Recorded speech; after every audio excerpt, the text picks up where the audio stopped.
إن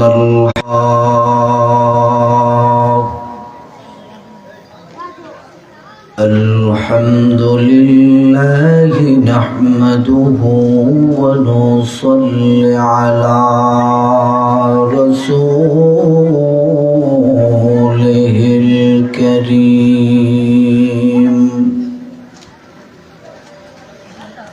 أما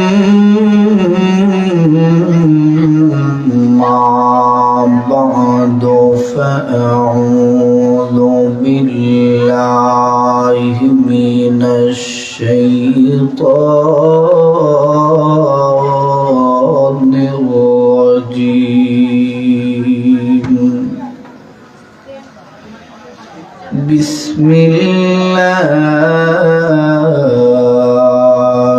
الرحمن الرحيم واعبدوا الله ولا تشركوا به شيئا وبالوالدين إحسانا إلى آخر الآية. وقال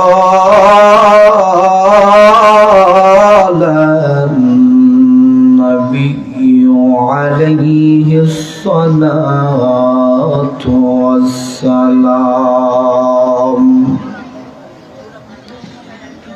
الجنة تحت أقدام الأمهات أو كما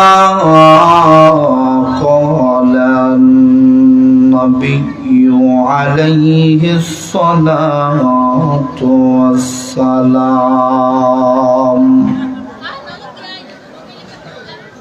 اللهم صل على سيدنا ومولانا محمد وعلى آله وأصحابه وسلم. بلغ العلا بكماله كشف الدجى بجماله حسنت جميع خصاله صلوا عليه وآله. জামিয়া মুহসিনিয়া পীরের বাজার মাদ্রাসার উদ্যোগে আয়োজিত ইসলামী মহাসম্মেলনের চলমান অধিবেশনের সম্মানিত সভাপতি সাহেব, জাতির রাহবার, জাতির মাতার তাজ, উলামায়ে কেরাম, উলামায়ে আযম, মুরব্বিয়ানে কেরাম, মুরব্বিয়ানে আযম, পর্দার অন্তরালের অবস্থানরত সম্মানিত মা ও বোনেরা, উপস্থিত আল্লাহ পাক রব্বুল আলামিনের আশিকিন, জাকিরিন, মুহিব্বিন, আল্লাহ পাকের প্রিয় বান্দাগণ, আমরা সকলেই মহান আল্লাহ পাক রব্বুল আলামিনের দরবারে শুকরিয়া জ্ঞাপন করি যে মহান আল্লাহ রব্বুল আলামিন এশার নামাজের পরে একদিন মজলিসে জান্নাতের বাগানে আসবার, বসবার, আমাকে কথা বলবার, আপনাদেরকে কথাগুলি শ্রবণ করার মতন তৌফিকটুকুনো দান করেছেন। এজন্য সকলে দিল থেকে দিলের সমস্ত আবেগ অনুকূলকে উজাড় করে দিয়ে একবার কালিমাতুশ শুকর আদায় করি, বলি আলহামদুলিল্লাহ।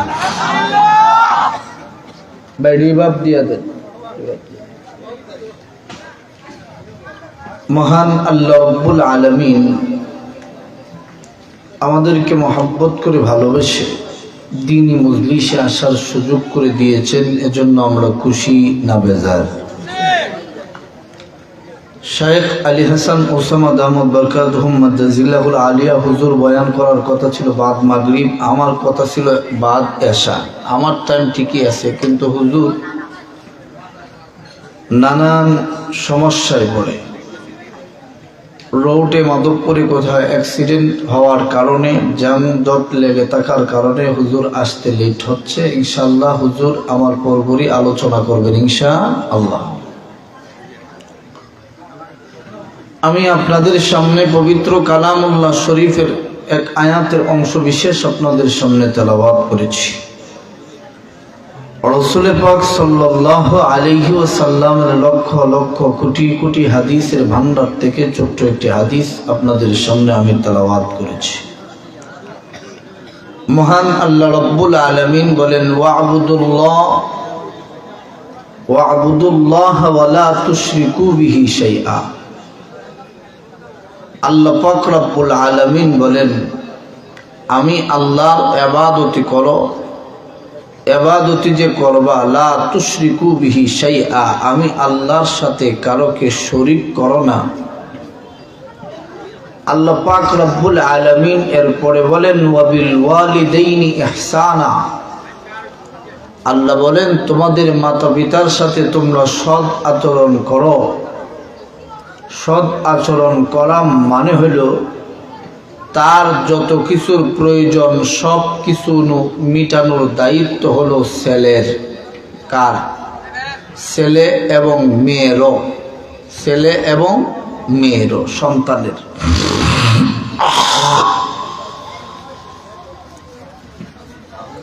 তাহলে মহান আল্লাহ রাব্বুল আলামিন এখানে দুইটা হকের কথা আলোচনা করেছেন। একটা হলো আল্লাহর হক, আর একটা হলো বান্দার হক। একটা হলো হুকুকুল্লাহ, আল্লাহর হক, একটা হলো হুকুকুল ইবাদ, এটা হলো বান্দার হক।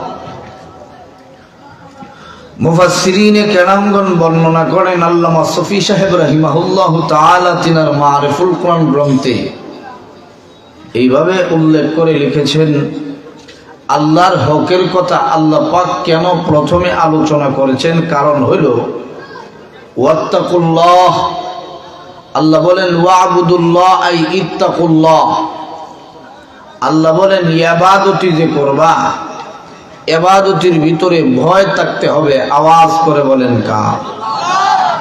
আসতে বললেন যে, আর একটু জোরে বলেন কার? ইবাদতি করব কার? আল্লাহ। আল্লাহ বলেন, আমি আল্লাহর হকের কথা সর্বপ্রথম বলেই বললাম, লা তুশরিক বিল্লাহ, আমি আল্লাহর সাথে কারোকে শরীক করা যাবে না। আর কেউ যদি আমি আল্লাহর সাথে শরীক করে, তাহলে আল্লাহ রাব্বুল আলামিন বলেন, আমি আল্লাহ তাকে কঠিন আযাব দিয়ে আমি আল্লাহ পাকড়াও করে ধরবো। আল্লাহ বলেন, ইন্নাশ শিরকা লাযুলমুন আযীম।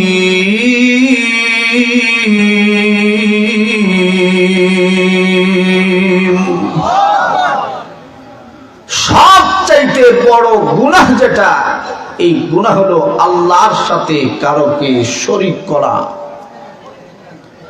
মহান আল্লাহ রাব্বুল আলামিন সব কিছু মাফ করতে পারে, দুইটা গুনাহ আল্লাহ মাফ করে দেন না। এর ভিতরে একটা হলো আল্লাহর সাথে শিরিক করা, দুই নাম্বার হলো হুকুকুল ইবাদ, বান্দার হক মাইরা খাওয়া। পৃথিবীতে বান্দার হক মাইরা খাওয়ার না লোক আছে না নাই? আর একটু জোরে বলেন। রাস্তা মাইরা খায় আসেনি? আমি তো সব জায়গায় বলি লেফটিন পর্যন্ত খাইলা। জোরে কোন ঠিক কিনা? শুধু রাস্তা দেখবেন কতটুকু ভরে ভরে, এখানে কতটুকু নাই, ওই জায়গায় কতটুকু নাই, ওই জায়গায় কতটুকু নাই। আরে চিন্তা করে দেখলাম এগুলো খাইলো কেটা? আরে যারে বুট দিয়া নেতা বানাইছিলাম হে বুঝি খাইছে।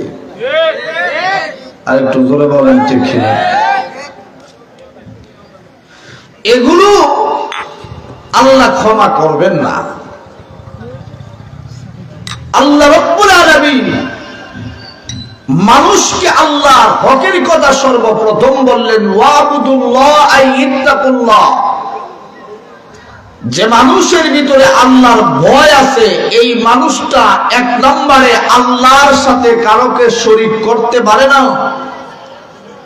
দুই নাম্বার আল্লাহ বলেন আমি আল্লাহর হক যারা পালন করবে, আমি আল্লাহর ভয় যাদের অন্তরের ভিতরে থাকবে, এরা কখনো কোনোদিন মা বাবার সাথে অসৎ আচরণ করতে পারে না।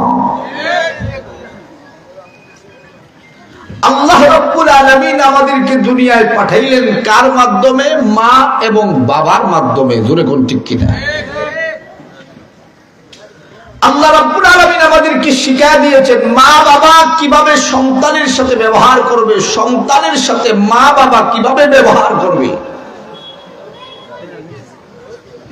সন্তান জন্ম দেওয়ার আগে দায়িত্ব মা বাবার শুরু। বিয়ে যখন করবে তখন বেঈমানের মেয়ে বিয়া করলে বিয়া হবে না। আসতে বলে কেন? জোরে বলেন ঠিক কিনা? বেঈমান মেয়েরে বিয়ে করলে বিয়ে হবে না। যেমন আমাদের কিছু নায়ক আছে মুসলমান, ভারতের কিছু নায়ক আছে মুসলমান, মেয়ে বিয়ে করছে হিন্দু। এই আপনাদের কাছে জানবার চাই, নবীজির কথা মতো নবীজি বলেন ঈমান ঈমানওয়ালার সাথে বিবাহ হবে, বেঈমান ঈমানওয়ালার সাথে বিবাহ বন্ধনে আবদ্ধ হতে পারে না।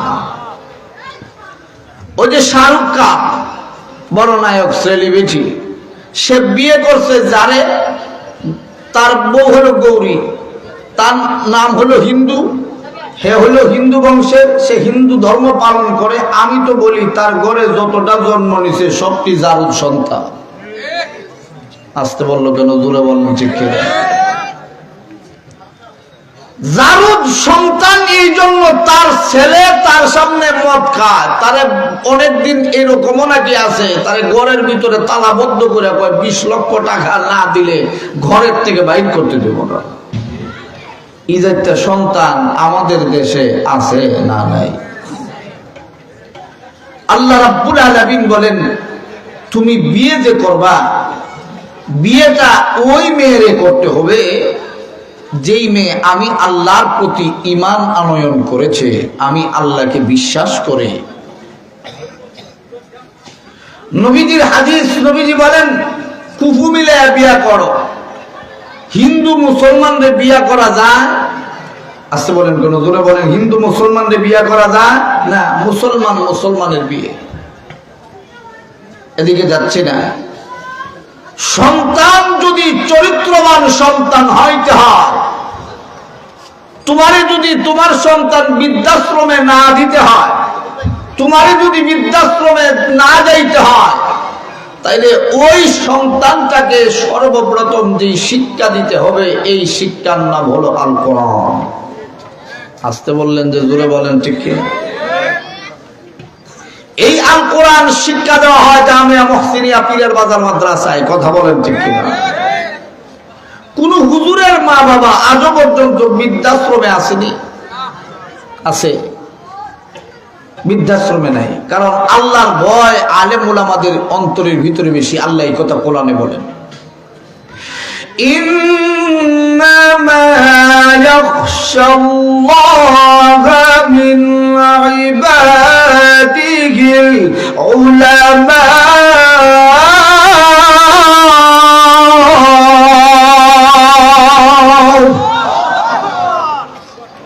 সবচাইতে বেশি ভয় করে আমি আল্লাহকে যারা, তারা হলো ইলম জাননেওয়ালারা, উলামায়ে কেরামেরা। কোন আলেমের মা বাবা বৃদ্ধাশ্রমে নাই। কিন্তু আমরা যাদেরকে শিক্ষিত মনে করি, ডক্টর প্রফেসরের হাজার হাজার মা বাবা বৃদ্ধাশ্রমে আছে। কথা বলেন ঠিক কিনা? এই হাত তুলে বলেন কথা ঠিক কিনা? যেমন আল্লাহর সাথে শিরিক করলে গুনাহ হয়, আল্লাহ রাব্বুল আলামিন জানা দেন, হাবিব আমার আপনি জানা দেন, কোন মানুষ যদি তার মাতা পিতার ভরণ পোষণ না করে, ওই মাতা পিতার যদি তার ভরণ পোষণ না করতে পারে, ওই সন্তান আল্লাহর দরবারে হাসরের ময়দানে তার কাঠগড়ায় দাঁড়াইতে হবে। বিচারের কাঠ গড়ায় তোমাকে দাঁড়াইতে হবে। তাহলে এই জন্য আল্লাহ বলেন মানুষের হক আমি আল্লাহ মাফ করে দিব না, জাহান্নামের আগুনে জ্বলতে হবে। এই জন্য মা এবং বাবা কত দামি। আল্লাহ বলেন আমার ইবাদতি করা যেমন ফরজ, তাদের ভরণ পোষণ করাও তোমাদের ছেলেদের জন্য মেয়েদের জন্য ফরজ। কথা বলেন ঠিক না? তাহলে বৃদ্ধাশ্রমে কেন যাওয়া লাগে? ওই যে কয়েকদিন আগের ঘটনা, 2-1 বছর আগের ঘটনা, হয়তো জাহাঙ্গীরনগরের প্রফেসর, বড় প্রফেসর সাংবাদিক গিয়েছে মিরপুর বৃদ্ধাশ্রমে। ওই বৃদ্ধাশ্রমে যায় দেখে প্রফেসর সাহেবের মতো লাগে। জিজ্ঞেস করলো আপনি কে? প্রফেসর খালি মুখ লুকায়, কারণ প্রফেসর তো এত বড় প্রফেসর, হে বৃদ্ধাশ্রমে আসবে কেন? জিজ্ঞেস করে সাংবাদিক আপনি এখানে কেন? এই বাবা চোখের পানি ফেলে প্রফেসর ডাক দিয়া কয়, ও সাংবাদিক ভাই, আমি আজকে যেখানে এখানে তাকায়া দেখো, ওই যে দেখা যায় বুড়া বাবা, ইনি আমার বাবা, আর আমার ছেলে আমি এখন বুড়ো হয়েছি, আমার এখানে রাখা গেছে। তাহলে বোঝা গেল যে মা এবং বাবা যারা বৃদ্ধাশ্রমে দেয় এরা আলেম উলামা না, বড় বড় প্রফেসরের মা বাবা আর প্রফেসরেরা বৃদ্ধাশ্রম আছে। কেন তোমাকে বৃদ্ধাশ্রমে দিবে না? তুমি যে তোমার রবের হুকুম মানো না, তোমার সন্তানও তোমার হুকুম মানবে না। কথা বলেন ঠিক কিনা? আল্লাহর নবীর কাছে সাহাবায়ে কেরাম যায় বলেন, ইয়া রাসূলুল্লাহ, ইয়া হাবিবাল্লাহ,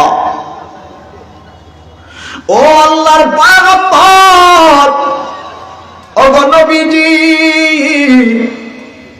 আল্লাহর গোলামি করার পরে সর্বপ্রথম দুনিয়ার জমিনে আমাদের উপরে কার হক আছে? কার হক আছে? আল্লাহর পয়গম্বর নবীজি আমার ডাক দিয়া বলেন তোমার মায়ের। সাহাবী আবার জিজ্ঞেস করলেন, ইয়া রাসূলুল্লাহ, ইয়া হাবিবাল্লাহ, এরপরে কার হক? আল্লাহর পয়গম্বর ডাক দিয়া বলেন তোমার মা। আবার সাহাবী ডাক দিয়া বলেন, নবী গো এরপরে কে? আল্লাহর পয়গম্বর বলেন তোমার মা। চতুর্থবার সাহাবী জিজ্ঞেস করেন, ইয়া রাসূলুল্লাহ, ইয়া হাবিবাল্লাহ, এরপরে কে? আল্লাহর পয়গম্বর বলেন তোমার বাবা। আল্লাহর পয়গম্বর নবী রাহমাতুল লিল আলামিন নবীজি আমার মায়ের কথা বললেন 3 বার, বাবার কথা বললেন 1 বার। কেন? কেন? কারণ মা সন্তানের জন্য যত কষ্ট করে বাবা সন্তানের জন্য তত কষ্ট করে না। মা কেমন জানুনি?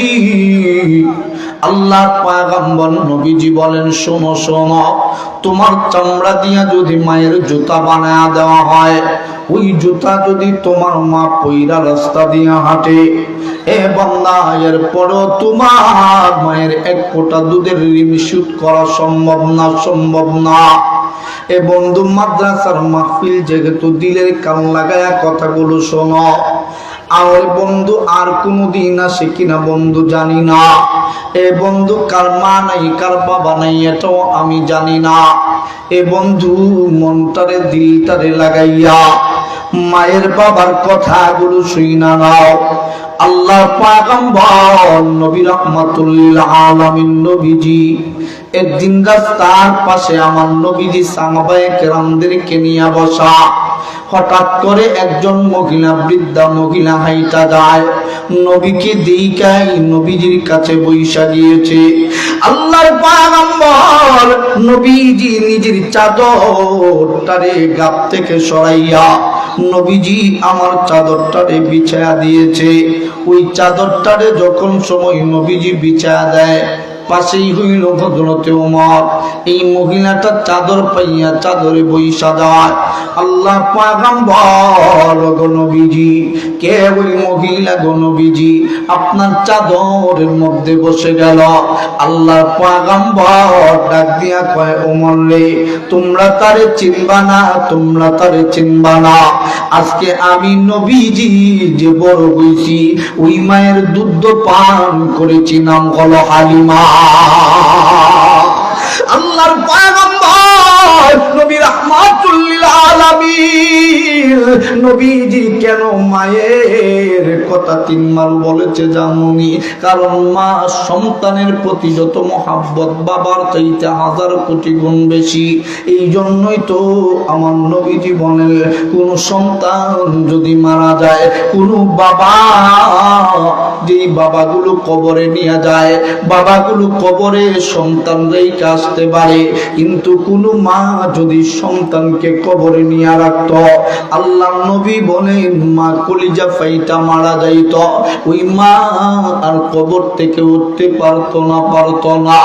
এ বন্ধু, দিলটারে নরম করে দিয়া কথাগুলি শুনো। এই জন্য আমার আল্লাহ রাব্বুল আলামিন বলেন, ওয়াকাদা রাব্বুকা আল্লা তা'বুদু ইল্লা ইয়্যাহু ওয়া বিল ওয়ালিদাইনি ইহসানা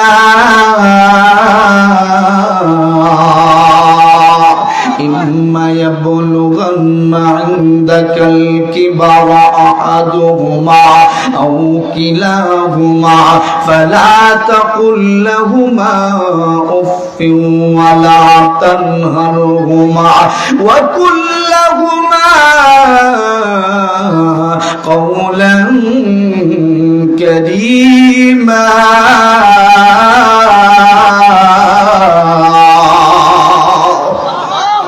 আমার আল্লাহ রাব্বুল আলামিন ডাক দিয়া বলে, বান্দারে, আমি আল্লাহর হক যেমন আমি আল্লাহর গোলামি করা তোমাদের উপরে ফরজ, আমি আল্লাহর সাথে শরীক না করা তোমাদের জন্য ফরজ, আমি আল্লাহর ইবাদতের পাশাপাশি তোমাদের মা বাবার খেদমত করা তোমাদের জন্য ফরজ।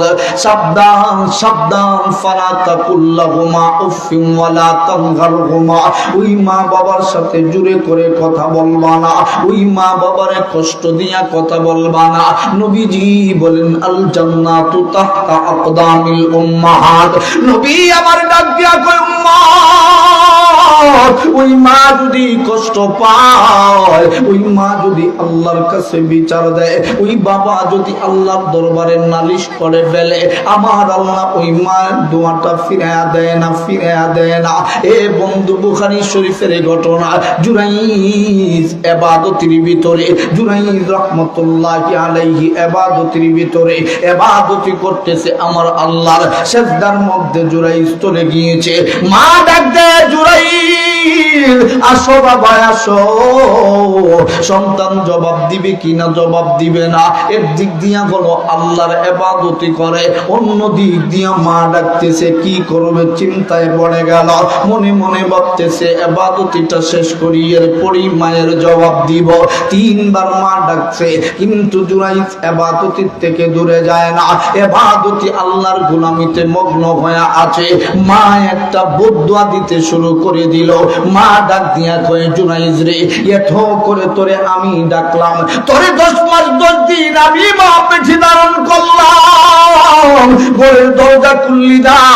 এই জুরাইজ, তুই এত ইবাদত করনে ওয়ালা হইছিস, দুনিয়ার জমিনে আমার আল্লাহর কাছে বলি, আমার আল্লাহ জোরে তোরে এমন অবস্থা করে, বেগানা নারীর সাথে জিনায় লিপ্ত করাইয়া, জিনার মতো অপবাদ দিয়া যেন আল্লাহ তোরে দুনিয়া থেকে বিদায় করে।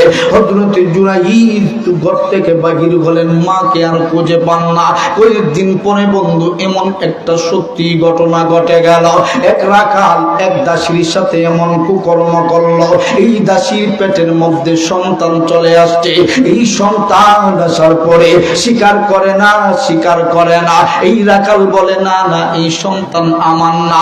মহিলাটারে শিখায়া দিল, যা রে যা, তুই বল এটা তোর সন্তান, আর তুই বল তোর পেটের সন্তানটা জুরাইজের সন্তান। এই কথা বলার পর আস্তে আস্তে যখন তার গর্ভপাতের সময় হইল, সন্তান জন্মগ্রহণ করলো, মানুষগুলি জিজ্ঞেস করলো, মা গো তোমার তো গো মা এখন পর্যন্ত বিবাহ হয় নাই, তুমি সন্তান জন্ম কেমনে দিলা তোমার সন্তানের বাবাকে? বলে ওই যে একজন আল্লাহর ওলি তোমরা যারে মনে করো, সে আমার সাথে কুকর্ম করেছে, এই জন্য আমি এই সন্তানের মা হইছি। মানুষগুলি দৌড়াইয়া দৌড়াইয়া এতদিন পর্যন্ত যে জুরাইজকে আল্লাহর ওলি ভাবত, জুরাইজের ঘরটাকে যায় ভেঙ্গে তছনছ করে দিয়েছে। না না, কেমন পীর কেমন পীর, অসৎ আচরণ করে বিবাহ ছাড়া অবৈধ সন্তানের বাবা হইছে, জুরাইজের ঘর ভেঙ্গে দিয়েছে। ওই সময় জুরাইজ সেজদায় পড়ে যাইয়া আল্লাহরে ডাক দেয়, আল্লাহ একবার ডাক দেন না, বলেন না আল্লাহ। আবারও হাত তুলে ডাক দেন না, বলেন না আল্লাহ। জুরাইজ ডাক দিয়া বলে, মালিক আপনি আমারে কেন এত অপমানের ভিতরে পালাইলেন? ওরে মালিক, আমি তো কোনোদিন এমন অপকর্ম করি নাই, আপনি তো সব সময় আপনার গোলামের ভিতরে মগ্ন হয়ে থাকি। এমন সময় জুরাইজের ঘরগুলো সব ভেঙে দিয়েছে, বিচার মানুষ করতে শুরু করলো। এমন সময় জুরাইজের অন্তরের ভিতরে আমার আল্লাহ এলকা দিয়া দিলেন, এ জুরাইজ আমি তোমাকে এলকা দিয়া দিলাম, শোনো শোনো, দুনিয়ার জমিনে দুইটা শিশু কথা বলেছে, দুইটা শিশু তিনটা শিশু কথা বলেছে। এক হলো ঈসা পয়গম্বর, আরেক হলো জুরাইজের বেলায় একটা ছোট্ট শিশু, আরেকটা শিশু হলো ইউসুফ পয়গম্বরের সাক্ষী দিয়েছে। এই তিনটা শিশু ব্যতীত আর কোন শিশু ওইভাবে কথা বলে নাই। এই শিশুটার বেলায় হযরত জুরাইজ বলে, আমার কোন সাক্ষী নয়, একমাত্র সাক্ষী আমার আল্লাহ। আমি কোনো ভুল করি নাই, অন্যায় করি না। তবে শোনো শোনো শোনো শোনো, আমার তোমরা বিচার করেছো, এতে আমার কোনো কষ্ট নাই। আমি বুঝতে পেরেছি এই কুকর্মের সাক্ষী কারা দিবে। এই মানুষগুলো তোমরা যারা আমার বিপক্ষে সাক্ষী দিতেছ, তবে আমার একজন সাক্ষী আছেন আমার আল্লাহ, আর একজন সাক্ষী আছে শিশু বাচ্চা। সে যদি বলে সে আমার বাচ্চা, আমি তার সদর গ্রহণ করে নিব। ওই শিশু বাচ্চাই সাক্ষী দিয়া দিবে তার বাবাকে। এমন সময় বন্ধু জুরাইজ যখন আঙ্গুলের ইশারা দিলেন, আঙ্গুলের ইশারা দেওয়া মাত্র, জুরাইজ বাচ্চার দিকে আঙ্গুলের ইশারা দেওয়া মাত্র ওই শিশু বাচ্চাটা সঙ্গে সঙ্গে বলে দিল, জুরাইজ আমার বাবা না, আমার মা ওই রাখালের সাথে কুকর্ম করেছে, এর ফল আমি সন্তান জন্মগ্রহণ করেছি। সুবহানাল্লাহ।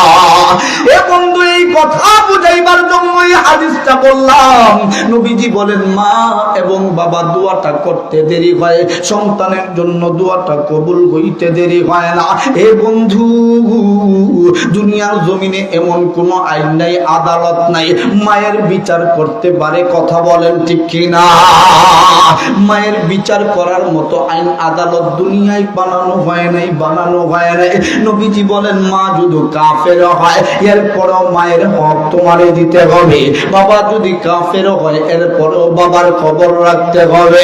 আল্লাহর নবীজি মা বাবাকে বেশি উপরে উঠাইছে কেন? কারণ আমার আল্লাহ নিজে বলেন, ওয়াবিল ওয়ালিদাইনি ইহসানা ইম্মা ইয়াবলুগান্না ইনদাকাল কিবারা আহাদুহুমা আও কিলাহুমা। আমার আল্লাহ জানায় দেয়, বান্দারে, আমার বান্দার ভিতরে তোমাদের মা বাবা যাদের আছে, এই মা বাবার সাথে অসৎ আচরণ করি না, মা বাবারে কষ্ট দিও না, দুঃখ দিও না, ব্যথা দিও না। ওই মা বাবা বাবা যদি তোমার সাথে ঘর থেকে বাহির কইরা দেয়, তোমার সাথে যদি খারাপ এমন কোন কাজ কইরা বলে, তোমার ভাইরে বেশি সম্পদ দিয়েছে তোমারে কম দিয়েছে, এরপরও বাবার মায়ের নামে নালিশ করা যায় না, কারণ বাবা আমার বিচার করার মতো আদালত দুনিয়ায় নাই, ঠিক কিনা? শেরে বাংলা একে ফজলুল হকের কাছে এক ছেলে বিচার নিয়ে গেছে, ও শেরে বাংলা একে ফজলুল হক আমার একটা বিচার করে দেন, আলেমদের বিচার দেখেন কেমন। শেরে বাংলা একে ফজলুল হক বলেন, বিচার কার জন্য নিয়ে আসছো? বলে মায়ের জন্য বিচার নিয়ে আসছি। মা কি করেছে? বলে বড় ভাইয়ের সম্পদ বেশি দিয়েছে, আমারে কম দিয়েছে। এই জন্য বিচারের জন্য আসছো? তাহলে শোনো, আসো বিচার করব, তবে আগে একটা তোমাকে কিছু পরীক্ষা করি। বলে এখন কাঁঠালের সিজন চলতেছে, যাও কাঁঠাল একটা পায়রা নিয়ে আসো। কাঁঠাল পায়রা নিয়ে আসছে, কাঁঠালের সাথে বিচারের সম্পর্ক কি? বলে কাজ আছে, কাজ আছে, একটা 2 কেজি ওজনের একটা কাঁঠাল পায়রা আছে, আইনা শের বাংলা একে ফজলুল হক একটা গামছা দিয়া কাঁঠাল দিয়ে বাঁধছে, বাইটা পেটের মধ্যে দিছে, পেটের মধ্যে দিয়া বলল, ওই যে বাজার আছে সামনে, এই বাজারে এই কাঁঠালটা নিয়া আবার এখান পর্যন্ত চলে আসবা, এটাই তোমার কাজ, এরপরে আর কোনো কাজ নাই, এরপরে তোমার বিচার করব। এমন কথা যখন বলল, অল্প জায়গা সন্তান যখন গেছে, এ বন্ধু আপনাদের কাছে জানবার চাই, কাঁঠালটারে যখন সময় তার পেটের মধ্যে বাঁধছে, তখন সময় আস্তে আস্তে দেখা যায় ওজন বাড়ে, আস্তে আস্তে তার যেই পিঠ আছে, পিঠে ব্যথা বাড়ছে, পেটে ব্যথা বাড়ছে। অল্প সময় যাইয়া সন্তানটা কাঁঠাল রাইকা আস্তে করে কাঁধে লইয়া সে একে বাংলা শেরে ফজলুল হকের কাছে গেছে, যে এই কাঁঠাল আপনি বিচার করলে করেন, না করলে নেই, এই কাঁঠাল আমি বাজার পর্যন্ত নিয়ে যাইতে পারবো না, পিঠের আমার এমন অবস্থা হয়েছে, পিঠের ব্যথায় আমি সহ্য করতে পারি না, আমার বিচার লাগবে না। একে ফজলুল হক চোখের পানি ফেলে ডাক দিয়া কয়, কোন মায়ের নামে বিচার দিতে আসছো?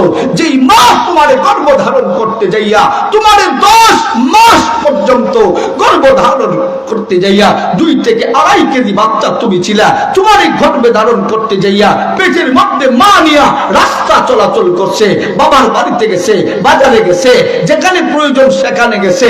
তুমি যখন ছোট্ট মায়ের পেটে ছিলা, তোমার যখন 5 থেকে 6 মাস বয়স হয়েছে, তখন তুমি করছো কি?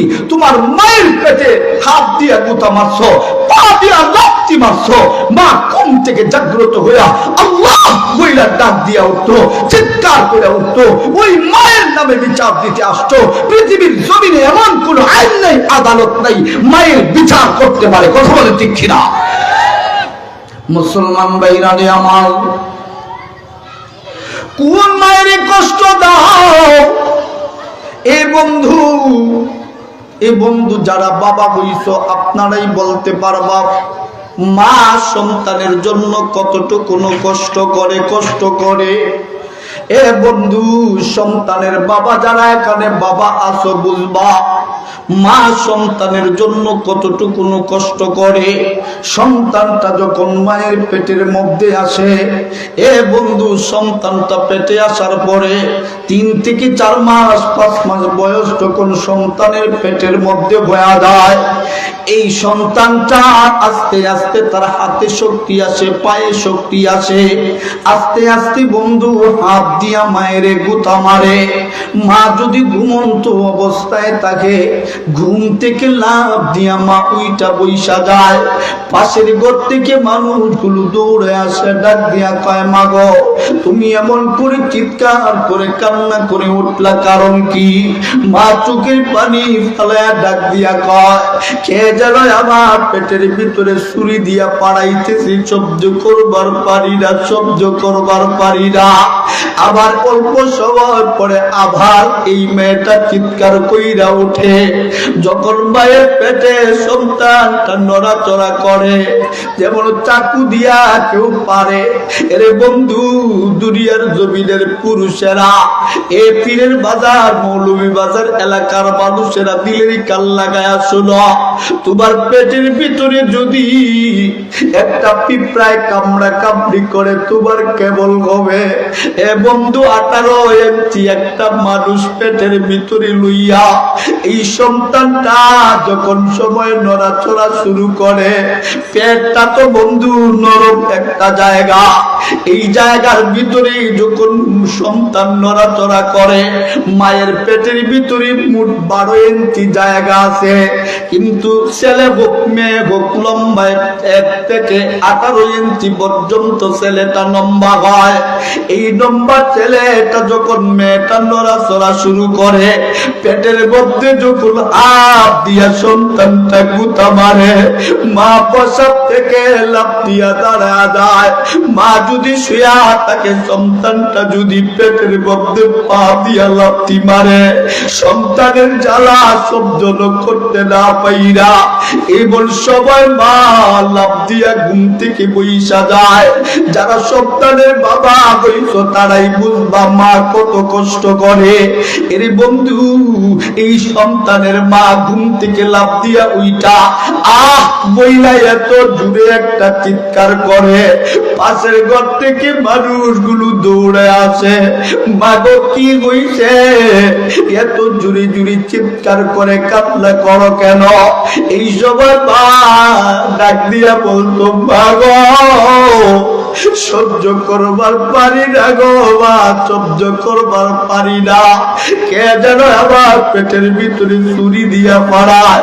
পাশের ঘরের মহিলারা ডাক দিয়া বলতো, মা গো, মা ডাক যদি শুনবার চাও এই কষ্টটুকুনো তোমার সহ্য করা লাগবে। আমরাও এমনি এমনি মা বই নাই, এই মা ডাক শোনার জন্য আমরাও এই কষ্টটুকুনো করছি। এরে বন্ধু, আস্তে আস্তে যখন সময় এই সন্তানের বয়স 9 থেকে 10 মাস হয়, সন্তানটা জন্ম দিতে যাইয়া এমন সময় পায়ের পেটের মধ্যে একটা ব্যথা উঠে, ব্যথা উঠে। এ বন্ধু, দুনিয়ার পুরুষদের যদি ব্যথা হয়, ডাক্তার ইনজেকশন দেয় সন্তানের পেটের ব্যথা কমার জন্য, পুরুষের পেটের ব্যথা কমার জন্য, কিন্তু দুনিয়ার জমিনের ডাক্তার গুলো কেমন যেন হয়ে গেল। ওই সময় ডাক্তার গুলো ওই মায়ের একটা ইনজেকশন দেয়, পেটের ব্যথাটা যেন মায়ের আরো বাড়ে, আরো বাড়ে। নবীজি বলেন, ওই সময় মায়ের এমন পেটের ব্যথা শুরু হয়, ওই সময় মা সহ্য করতে পারে না, মা গান কয়া যাবে এরকম অবস্থা। নবীজি বলেন, ওই সময় মা যদি এক একটা শব্দের ভিতরে আল্লাহ আল্লাহ শব্দ করে, এক একবার আল্লাহ বলবে, এক একটা শহীদের সওয়াব আল্লাহ ওই মায়ের আমল নামায় দিবে। এ বন্ধু, ওই সময় মা এমন কেমন করে রে বন্ধু, কেমন কষ্ট হয় মায়ের জাননি। মায়ের ব্যথা, পেটের ব্যথাটা আরো বাড়ে, মা জুড়ি জুড়ি চিল্লাইতে থাকে, চিৎকার করতে থাকে। এমন সময় আমার আল্লাহ রাব্বুল আলামিন 2জন ফেরেশতাকে মায়ের পেটের মধ্যে পাঠায়া দেয়।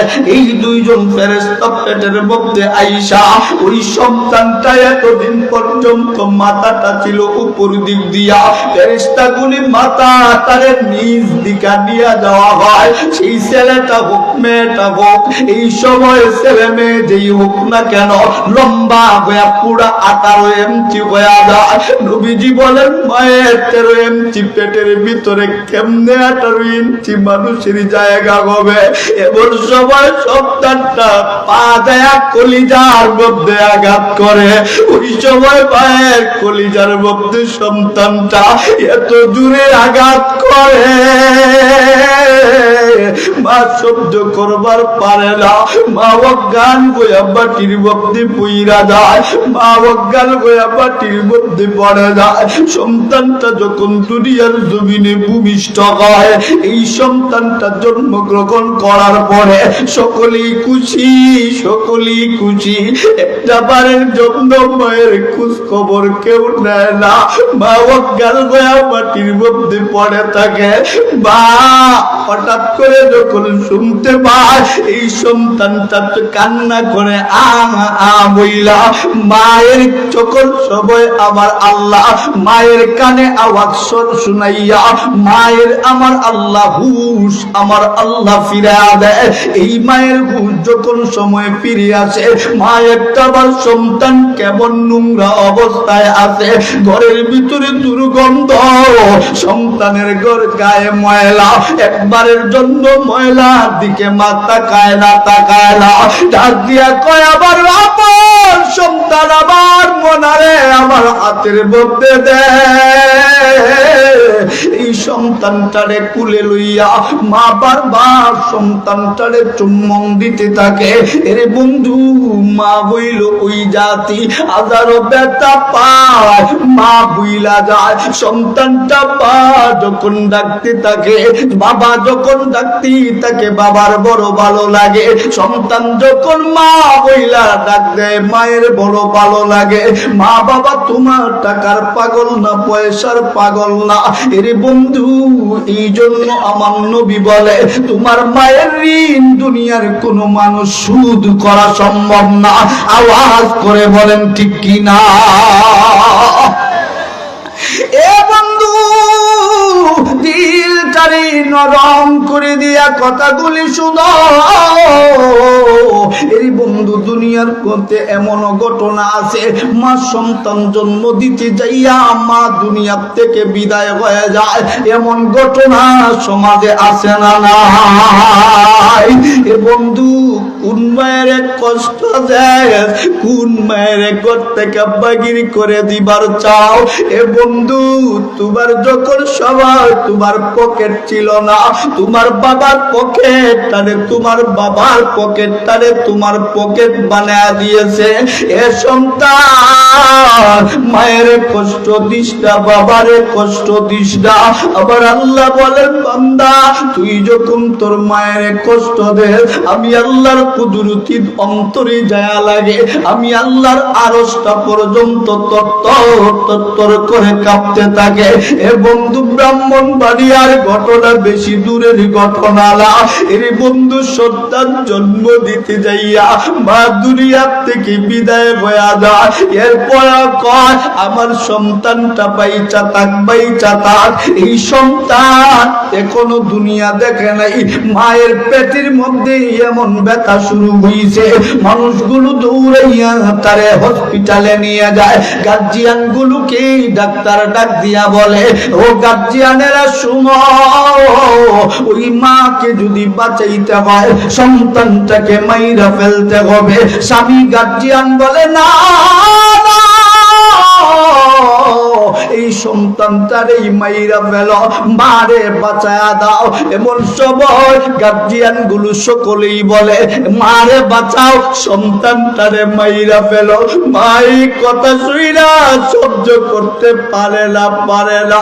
ডাক্তারকে ডাক দিয়া কয়, আরে ডাক্তার, আমার সন্তানটারে মারবি না, আল্লাহর কসম লাগে, আমার সন্তানটা এখন পর্যন্ত দুনিয়ায় আসে নাই, আমি এই সন্তানটারে পেটে নিয়ে কত কষ্ট করেছি, আমার এই সন্তানটারে মারবি না, আমার মামি মারে মাইরা ফেল, আমার সন্তানটা এখনো দুনিয়ার কিছুই দেখে নাই, আমার সন্তানটারে বাঁচা দাও। ঠিকই ওই মহিলার কথা মতো ডাক্তার রাজি হইয়া সন্তানটারে বাঁচাইবে। ডাক্তার অপারেশন থিয়েটারে নিয়ে অপারেশন শুরু করলো। অপারেশন শেষ হওয়ার পর এখনো মা বেঁচে আছে। 3-4 ঘন্টা পরে মায়ের হুঁশ ফিরে আসছে। এবার সবাই সকলেই খুশি, ছেলে সন্তান পাইয়া, ভাই খুশি, বন্ধু খুশি, এর বন্ধু আত্মীয় স্বজন সকলেই খুশি। মিষ্টির আবার মূর্তি দিয়া মানুষগুলো পাগল পাড়া।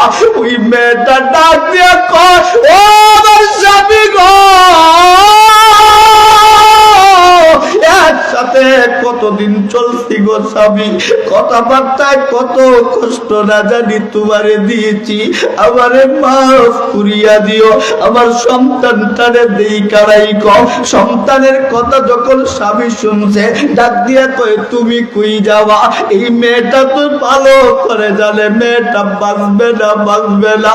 এমন সময় ডাক দিয়া কয় আমার সন্তানটারে একটু আমার কুলি দিও, আমি মারা গেলে আমার মেয়ের ছেলেটারে কুলি দিও। কই ঠিক আছে দিব দিব। এরে বন্ধু এখনো প্রাণটা আছে। এমন সময় সন্তানটারে নিয়ে ডাক্তার মায়ের কাছে যাবে, এমন সময় মা হাতটারে বাড়াইছে ঠিকই, কিন্তু মা সন্তানটারে আর কুলে নিবার পারে নাই। এই সন্তানটারে কুলে না নিতে পাইরাই এই মাটা দুনিয়া থেকে বিদায় হয়ে যায়, বিদায় হয়ে যায়। এ বন্ধু, কোন মায়ের কষ্ট দিবি, কোন মায়ের ব্যথা দিবি, কোন মায়ের আঘাত দাও, কোন বাবারে কষ্ট দিবি রে সন্তান? যেই বাবা ঈদের সময় আসলে নিজে সিরা জামা পইরা ঈদগাহে চইলা যায়, সন্তানটারে পুরাতন জামা পরতে দেয় না, নতুন জামা পরা ঈদগাহের ময়দানে নিয়ে যায়। এ বন্ধু, এখনো যাদের মা আছে বাবা আছে, নবীজি বলেন তার ঘরের ভিতরে মক্কা শরীফ মদিনা শরীফ আছে। আল্লাহর নবী কয় উমরা করবার মন চায়, তোর মায়ের চেহারার দিকে তাকা, একটা উমরা হজের সওয়াব হয়ে যাবে। এর বন্ধু, মা বাবার কষ্ট দিও না, ব্যথা দিও না, আঘাত দিও না। মা বাবা বড় আপন। মা বাবার 10টা ছেলে মেয়েও যদি হয়, সন্তানরে ভালোবাসতে কম বাসে না। এর বন্ধু, এই জন্য নবী বলেন তুমি তো দুনিয়া থেকে চলে যাইবা, একটা কোরআনের হাফেজ, একটা কোরআনের আলেম দুনিয়ায় রেখা দাও। আমার নবী বলেন তুমি শুয়া শুয়া, তুমি কবরে শুয়া শুয়া নেকি গুলো পাইতে থাকবা। এই জন্য আমার নবী বলেন তলাবুল ইলমি ফরিদাতুন আলা কুল্লি মুসলিমিন ওয়া মুসলিমা। নবী ডাক দিয়া বলেন প্রত্যেকটা পুরুষ এবং নারীর জন্য ফরজে আইন হইল দ্বীনি ইলম শিক্ষা করা। কতটুকু দ্বীনি ইলম শিক্ষা করা ফরজ? নবীজি বলেন দ্বীনি ইলম যারা শিক্ষা করলো আর যারা শিক্ষা করে নাই তাদের ভিতরে তফাৎ বড়, অনেক বড় ফারাক, অনেক বড় ফারাক। এই কথা আমার আল্লাহ কোরআনে পাকে বলেন قل هل يستوي الذين يعلمون والذين لا يعلمون।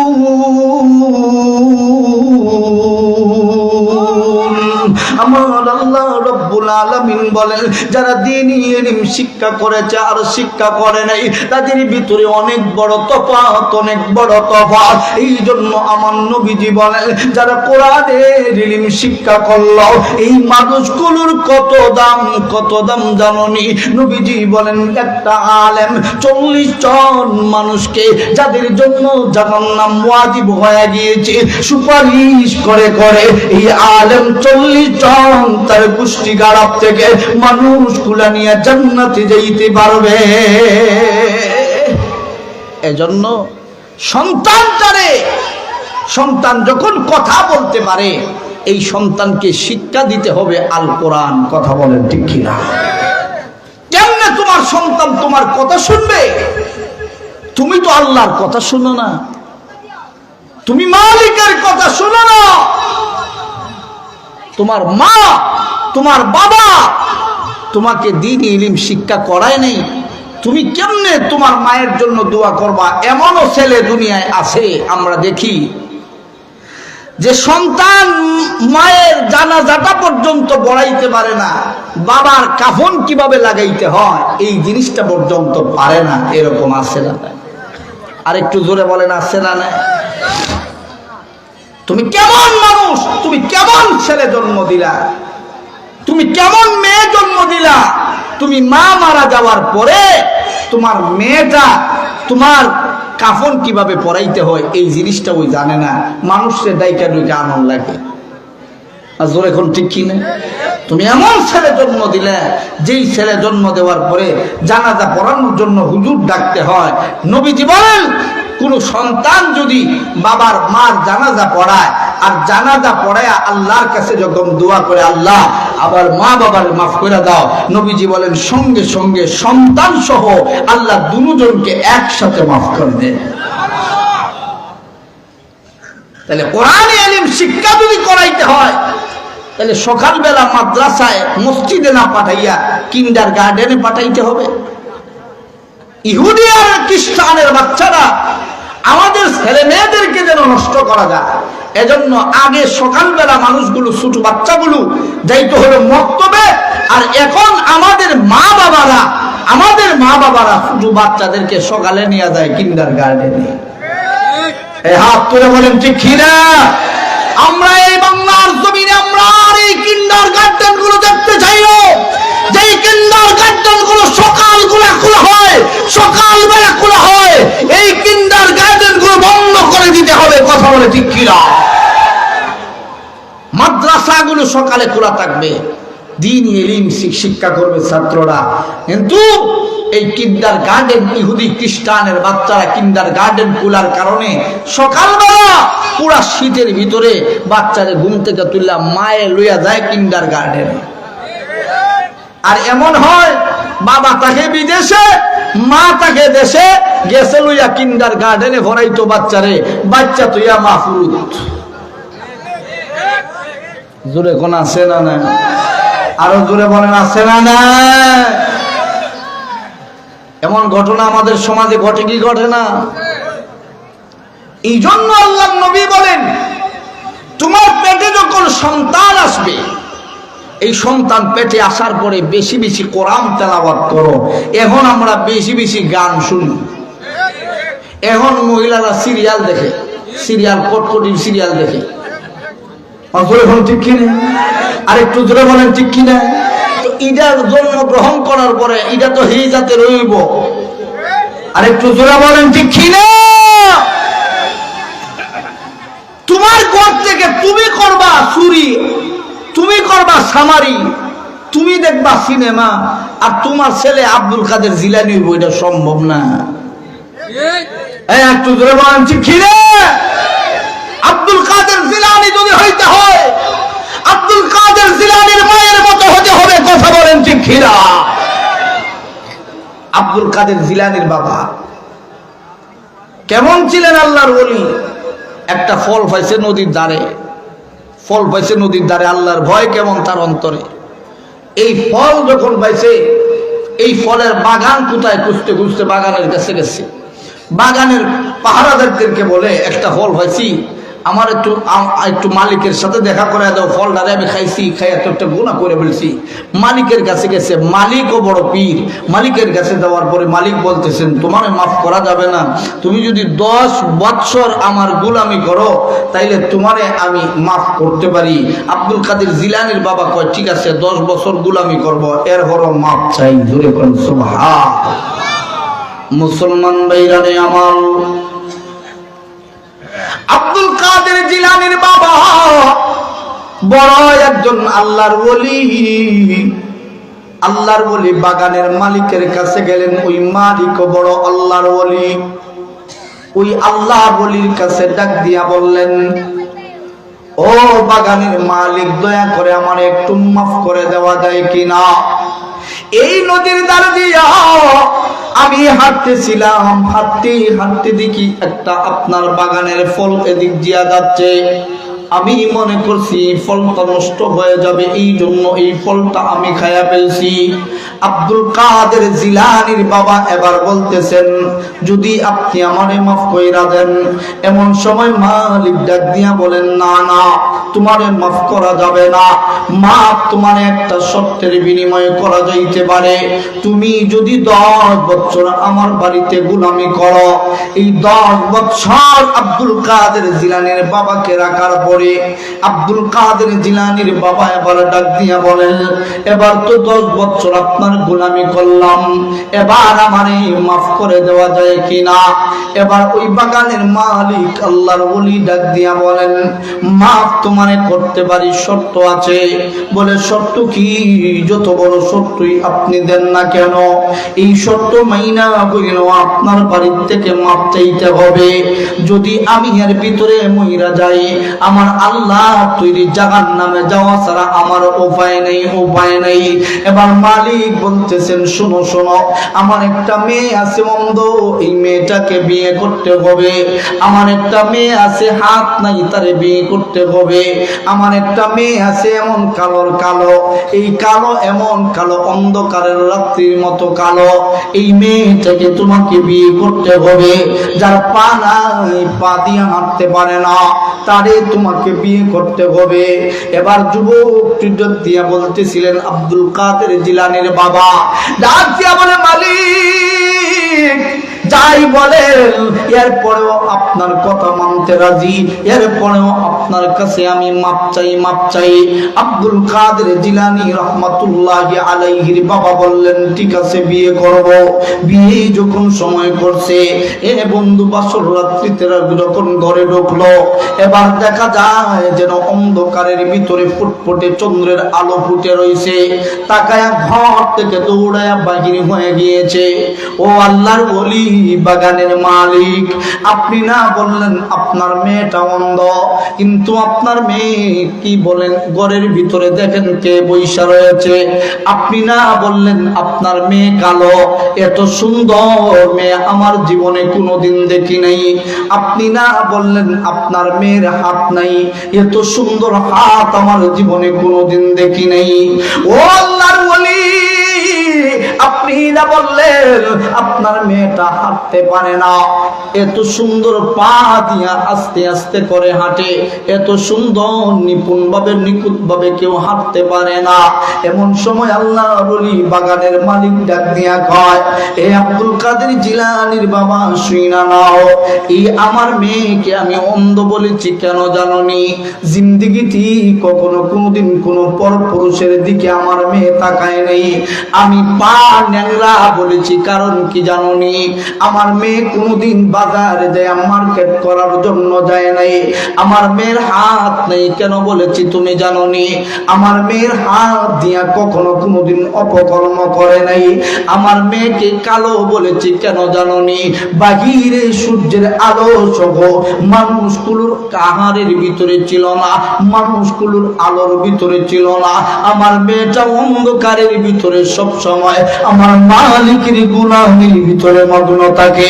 এই জন্য আমার মেয়েটাকে আমি কালো রাত্রির সাথে তুলনা দিয়েছি। আল্লাহর ওলি রে, এই 10টা বছর পর্যন্ত আমার বাড়িতে তুমি ছিলা, বলো বলো তোমারে কি আমি একটা কাজও করাইছি? বলে না না, একটা কাজও তো করার নাই। বলে মারিফতের নূর তোমার ভিতরে ছিল না, আল্লাহর ভয় তোমার ভিতরে ছিল। মারিফতের নূর যখন সময় তোমার দিলের ভিতরে ঢুকে গিয়েছে দেখছি, তখন আমি ভাবছি আমার মেয়ের জন্য যোগ্য পুরুষই হইলা তুমি।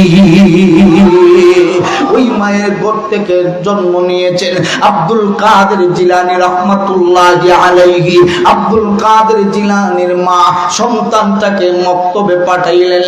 মক্তবের মধ্যে আব্দুল কাদের জিলানীর মা সন্তানটাকে যখন পাঠাইলেন, আব্দুল কাদের হুজুর বলেন, আব্দুল কাদের এবার তুমি পড়ো বিসমিল্লাহির রহমানির রহিম।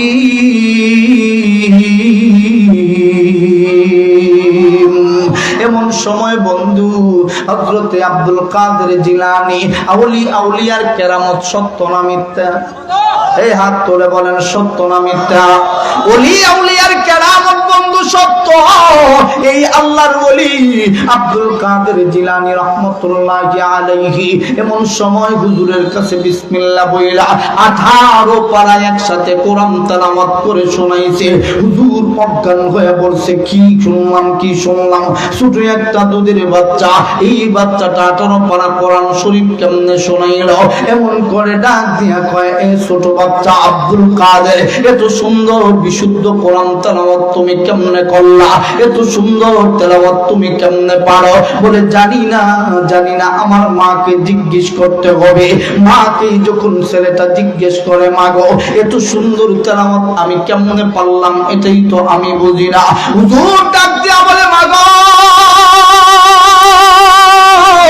এত সুন্দর তেলাওয়াত আপনার ছেলেটা কেমনে করলো বললাম না। পর্দার ভিতর থেকে আব্দুল কাদের জিলানীর মা বলতেছিলেন, আমি প্রত্যেক দিন সময় যখন পেয়েছি 18 পারা কোরআন একসাথে আমি পড়েছি। এই 18 পারা কোরআন যে একসাথে পড়েছি, এই জন্যই বোধহয় আব্দুল কাদের জিলানী আমার পেটের ভিতর থেকে 18 পারার হাফেজ হয়ে গিয়েছে। এ বন্ধু দিল চারি নরম করে দিয়ে কথাগুলি শোনো। এরে বন্ধু, একটা ছেলেরে যদি কোরআনের হাফেজ আলেম বানাইতে পারো, এই মাদ্রাসার ছাত্র যদি একটা ছেলেরে বানাইতে পারো, নবীজি বলেন শোনো তুমি সেই নেকি করতে পারবা না কবরে গেলে।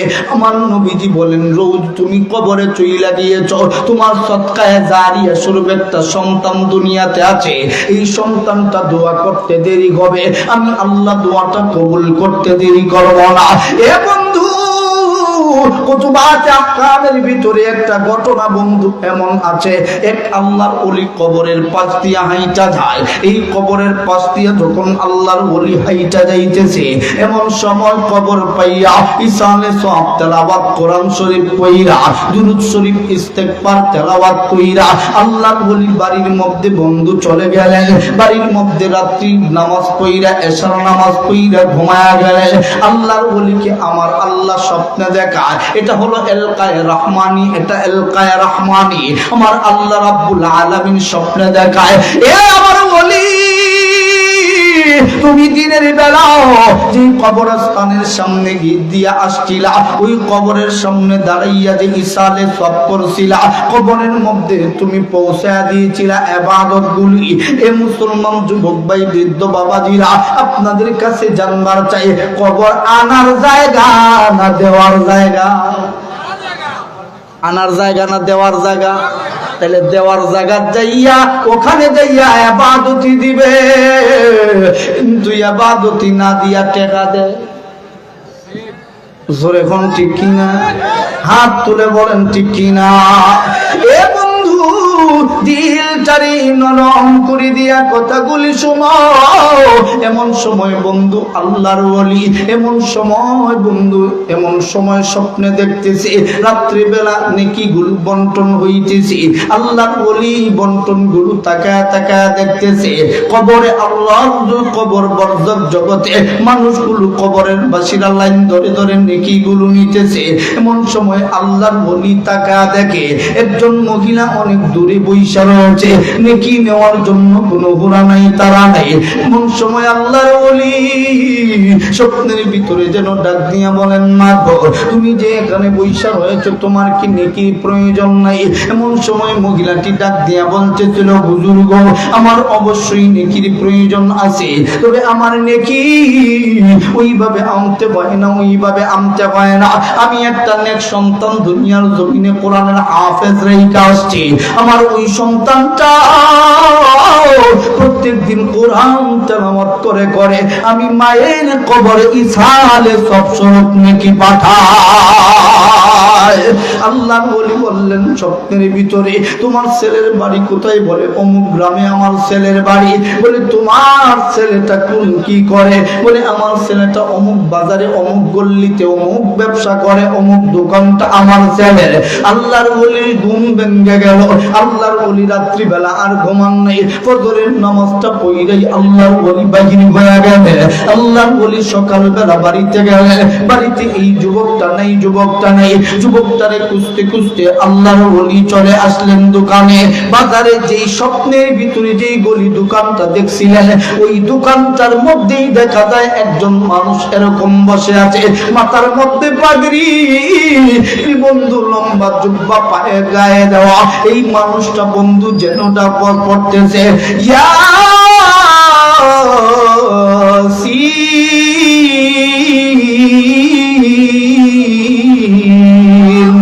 ওয়াল কুরআনিল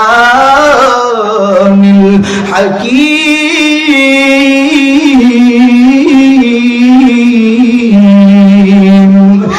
কোরআন তেলাওয়াত করতেছে। আল্লাহর ওলি এই যুবকটার দিকে তাকাইলেন, তাকায়া তাকায়া যুবককে কিছু না বইলা আল্লাহর ওলি ডাক দিয়া কয়, যুবক বেশি বেশি করে কোরআন তেলাওয়াত করো। এই কথাটা বইলা আল্লাহর ওলি চলে আসলেন। এমন করে করে বন্ধু কয়েকদিন চলে গেল, কয়েক বছর চলে গেল। এরপরে আবার আরেকদিন আল্লাহর ওলি ওই রাস্তা দিয়া বন্ধু আবার হাইটা যায়। আল্লাহর ওলি আবার ওই কবরের পাশে আইসা কোরআন তেলাওয়াত শুরু করলেন, ইসানে সওয়াব শুরু করলেন, কইরা দুরূদ শরীফ ইস্তেগফার পাঠ কইরা আল্লাহর ওলি বাড়ির মধ্যে চলে যাওয়ার পর অন্য দিনের মতো আমার আল্লাহ রাব্বুল আলামিন এল কায়ি রহমানি আমার আল্লাহ তারে পৌঁছা দিল। আমার আল্লাহ ওই আল্লাহর ওলির স্বপ্নে দেখাইতেছে। ওই আল্লাহর ওলি স্বপ্নের ভিতরে দেখতেছে যেন সেই দিনের বেলা যেই নেকিগুলো করছে অন্য দিনের মতো নেকিগুলো বন্টন করতেছে ফেরেশতারা। এই নেকিগুলো দাঁড়ায় দাঁড়ায় সকলেই নিচ্ছে।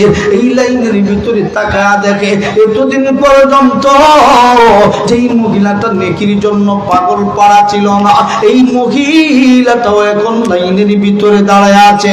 আল্লাহর ওলি ডাক দিয়া কয়, মা গো, তোমার না একটা নেক সন্তান দুনিয়াতে আছে গো মা, তুমি আবার নেকি নেওয়ার জন্য পাগল পাড়া হয়ে গেলা, কারণ কি? এমন সময় মহিলা চুকির বাড়ি বাড়াইয়া ডাক দিয়া কয়, হুজুর গো, আপনি একবার লাইনের ভিতরে তাকায়া দেখেন গো হুজুর, ওই ছেলেটা এতদিন পর্যন্ত ইসালে সব কইরা নেকিগুলো আমার কবরে পাঠাইতো, এই ছেলেটাও আজকে কবরের বাসিন্দা হয়ে গিয়েছে। আমার নেকির দরজাটা গো হুজুর বন্ধ হয়ে গিয়েছে। এর মানে হইল বন্ধু, তুমি যদি একটা কোরআনের হাফেজ, একটা আলেম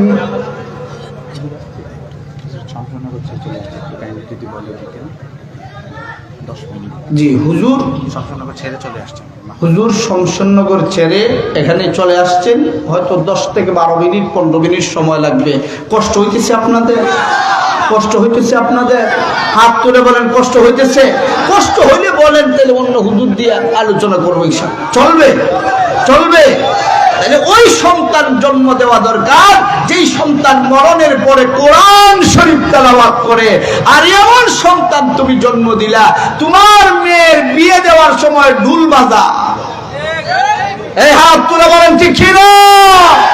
এমন আছে না নাই? বিয়ের সময় যদি ঢুল বাজা, এর ঘর থেকে কি আল্লাহর ওলি আব্দুল কাদের জিলানী বাহির হইব না ডিপজল? আরো জোরে বলেন কোন জল? ডিপজল বাহির হইব। এই ঘর থেকে আল্লাহর ওলি বাহির হওয়া সম্ভব নয়। আল্লাহর ওলি তো বাহির হবে এর ঘর থেকে যেই ঘরের ভিতরে আল্লাহর কোরআন আছে। কথা বলেন ঠিক কিনা? মা কত দামি, কত দামি! এ বন্ধু, দিলটারে নরম করে দিয়া কথাগুলি শোনো।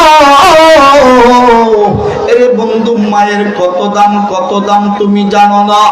মারে কষ্ট দিও না, বাবারে কষ্ট দিও না বন্ধু। ওই মা বাবা মারা গেলে মা বাবার জন্য দোয়া করো। নবীজি বলেন, মা বাবা যদি মারা যায়, মা বাবার সম্পর্ক কার সাথে আছে তারে তুমি ভালোবাসো। এ বন্ধু, মা বাবার কথা আমার আল্লাহ কেন কোরআনে এতবার করে এমন করে বলেছেন? কারণ আছে না নাই? আরো জোরে বলেন আছে না নাই? এ বন্ধু, মায়ের কষ্ট দিস না, বাবারে কষ্ট দিস না। ওই মা বড় বড় দামি একটা সম্পদ, বড় দামি একটা সম্পদ। এই মা বড় দামি একটা সম্পদ। এই মায়ের কষ্ট দেওয়া যাবে না, আঘাত দেওয়া যাবে না। ওই মা বড় আত্মার সাথে সম্পর্ক রে বাবা, এই মায়ের সাথে সম্পর্ক তোমার আত্মার। এ বন্ধু, তুমি যখন তোমার মায়ের পেটে যখন তোমার মায়ের আত্মার সাথে নারীর সাথে তোমার নারীর মিল ছিল, এ বন্ধু এই মায়ের কষ্ট দিস না, এই মায়ের বৃদ্ধাশ্রমে দিস না, এই মায়ের এই বাবারে বৃদ্ধাশ্রমে দিস না। এরে বন্ধু, আরেকটা সময় যেহেতু আসি একটা ঘটনা শোনাই। এরে বন্ধু, দিলের কান লাগায় শোনো, বাস্তব ঘটনা। মায়ের কথা শুই না, বাবার কথা শুই না। দেখো এ বন্ধু, চোখ দিয়ে কোটা চোখের পানি আসে কিনা। এ বন্ধু, দিলের কান লাগায় কথাগুলো শোনো। এ বন্ধু, তোমার বাবা, আমি আমার বাবারে দেখছি কত সময় বাবা অনেক কিছু খাইতে মন চায়, বাবা বাজার থেকে কি না খায় না, ওই বাবাটা পকেটের মধ্যে খাবারটারে নিয়ে যায়। আমার ছেলে না বলছে কোন বাবারে বৃদ্ধাশ্রমে দিবি, কোন মায়ের বৃদ্ধাশ্রমে দিবি। এ বন্ধু, তুমি যখন সময় বাবা হইবা, সন্তানের কদর বুঝবা, সন্তানের কদর বুঝবা। দেখবা বন্ধু, বাবা সন্তানরে এক সময় মারতে পারে। মা যদি সন্তানের কোনদিন মারে, রাত্রিবেলা মা ঘুমায় না, রাত্রিবেলা ঘুমায় ঘুমায় চোখের পানি ফালায় কান্দে। কেন আমার সন্তানটারে গালি দিলাম, কেন মারলাম।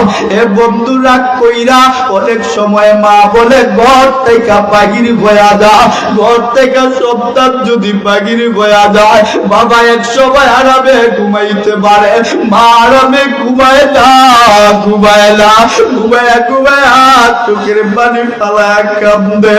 কেন আমার সন্তান তারে ঘর থেকে বাহির করে দিলাম।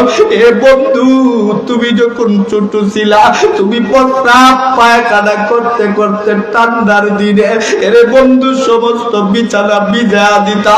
মায়ের মায়ের আঁচলটারে, মায়ের কাপড়ের আঁচলটারে এরে বন্ধু তোমার নিচে দিয়া দিত। তুমি সন্তানের যেন ঠান্ডা না লাগে, ঠান্ডা না লাগে। এরে বন্ধু, তুমি পায়খানা যখন করতা, এরে বন্ধু আত্মীয় স্বজন গুলো তোমার বাড়িতে আসলে কাছে যদি শুয়া থাকে, নাকে হাত দিয়া দিয়া দূরে চইলা দা, কিন্তু বাবাও দূরে চইলা যাইতে পারে। মা এবার একটা যা আবার আল্লাহ বানাইছে, এমন মারে বানাইছে। মা প্রস্রাব পায়খানা গুলি নিজে পরিষ্কার কইরা, মা দুর্গন্ধর দিকে তাকায় না, তাকায় না। মা সন্তানের প্রস্রাব পায়খানা পরিষ্কার করার পরে বাবা বলে তুলে দে, কিন্তু মা এমন মা প্রস্রাব কোথায় লাগছে, পায়খানা কোথায় লাগছে দেখে না। মা হাত দিয়া ডান হাত কোনটা, বাম হাত কোনটা দেখে না। ওই মা প্রস্রাব পায়খানা গুলো পরিষ্কার কইরা দেয়। এ সন্তান, কেমনে তোর মায়ের আঘাত দিবি, কেমনে তোর বাবারে কষ্ট দিবি। এ বন্ধু, সন্তানের জন্য বাবা রিক্সা চালায়, এরপরেও বলে আমার সন্তানটা বড় হোক, আমার সন্তানটা ডক্টর হোক, অফিসার হোক।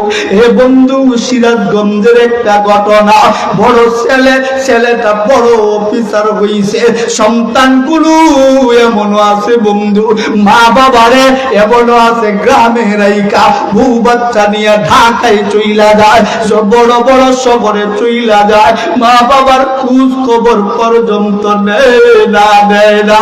এই বলে একটা সন্তান সিরাজগঞ্জ তার বাড়ি, মা বাবারে ফালাইয়া সিরাজগঞ্জে গ্রামের বাড়িতে ফালাইয়া চইলা গেছে। এই যুবকটা 10 থেকে 12 বছর হয়ে গেল ঢাকাতে। ঢাকায় তাইকা একদিন তার মন চাইলো বাড়ির পাশেই মাহফিল হয়, এই মাহফিলে মা বাবার বয়ান চলতেছে।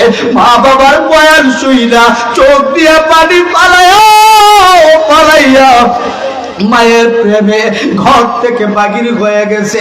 ঘর থেকে বাহির হইয়া এমন সময় মাহফিলে বসে গিয়েছে।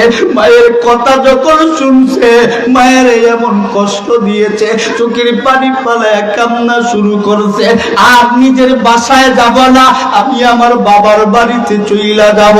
এর বন্ধু, সিরাজগঞ্জ মোড়ের মধ্যে যখন ছেলেটা গেল, ওই ছেলেটা এই মোড়ের মধ্যে যায় রিক্সা খুঁজতেছে, ওই বাড়িতে যাবে, গ্রামে যাবে। এমন সময় রিক্সাওয়ালারে ডাক দিয়া কয়, হে রিক্সাওয়ালা, কই যাবা? অমুক গ্রামে যাইবানি। রিক্সাওয়ালা কয়, অমুক গ্রামে তোমার কে হয়? বলে, অমুক গ্রামে আমার বাবার বাড়ি। কিন্তু রিক্সাওয়ালা তাকে এখনো চিনে না। বাবা গামছা বুড়া দিয়া রিক্সা চালাইতেছে। এমন সময় সন্তানটা অল্প জায়গা যাওয়ার পরে সন্তানটা টাকা দেখে বাবার ঘাড়ের মধ্যে একটা তিল ছিল, ওই তিলের মতোই দেখতে দেখা যায়। সন্তানটা ডাক দিয়া কয়, আমার চিনতে বাকি নেই, বাকি নেই আপনাকে, আপনি আমার বাবা। কয়, কে গো তুমি? বলে, বন্ধু, সন্তান রে বাবা চিনতে ভুল করে না, ভুল করে না। ডাক দিয়া কয়, বাবা, আমি তোমারে প্রথমেই চিনতে পারছি রে বাবা। বলে, বাবা গো, আমারে আপনি পরিচয় দিলেন না কেন? ডাক দিয়া কয়, সন্তান রে, তুই যখন ছোটবেলায় অসুস্থ হইতি, এই বাজারে কত কুলে কইরা কইরা করে আনছি। এ বাবা, আজকে তোরে তো রিক্সা দিয়া বাড়ি পর্যন্ত দিয়া যাইতেছি। ও বাবারে, আর বলিস না, আয় আয়, তোর মা অপেক্ষায়, তোর জন্য অপেক্ষা করতে করতে, তোর জন্য কান্না করতে করতে তোর মায়ের দুটা চক্ষু অন্ধ হয়ে গিয়েছে। এই সন্তানটারে অন্যদিকের মতো, অন্য দিনের মতো বাড়ির মধ্যে যখন নিয়ে যাওয়া হয়, এরে বন্ধু, বাড়িতে নিয়ে যাওয়ার পর মা তো জানে কে আসছে, কে আসছে। মায়ের সন্তানের গ্রাম দেখাও চিনতে পারে এটাকে। কিন্তু বন্ধু, দিলের কান্না গায়া কথাগুলো শোনো, 1 মিনিটের ভিতরে আলোচনাটা শেষ করেছি। এমন সময় সন্তানটারে দেখা মায়ের চিনতে কোনো দেরি হইল না, দেরি হইল না। এই সন্তানটারে দেখা মা ডাক দিয়া কয়, আব্দুল্লাহ, এরে বাবা, এতদিন পর্যন্ত কোথায় ছিলি রে বাবা?